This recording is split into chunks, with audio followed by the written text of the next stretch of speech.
আলাইকুম রহমাতুল্লাহ বারাকাতুহু। সহিহ বুখারীর হাদিস নম্বর ৭০৪৭।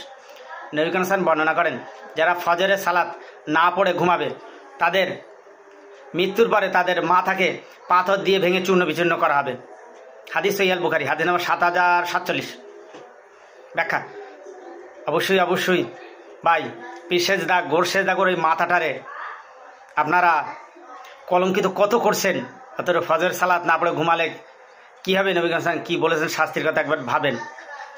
যে পীরের কাছে আপনারা চাচ্ছেন সেই পীর তাই তার অবস্থা কী হয় সেই তাই নিজের চিন্তায় নিজেই বাঁচে না।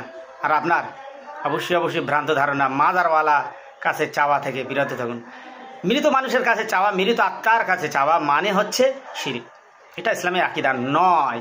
অনেকে ওয়াহাবি বলে গালি দিতে পারে, আমাকে আহলে হাদিস বলে গালি দিতে পারে ভাই, আপনার স্বাধীনতা আছে। কিন্তু আমি কোরআন সহিহ হাদিস অনুযায়ী বলবো, অবশ্যই মাজার পূজা পীর পূজা ছাড়ুন।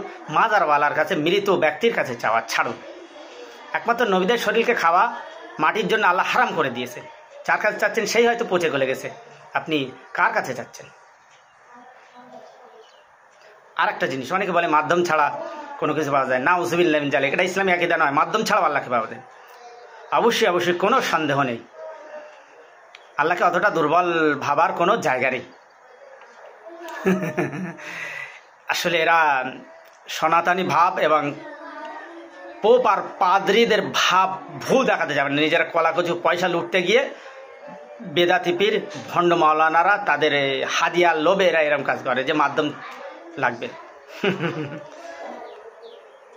সব শিরক আকীদা ছাড়ো।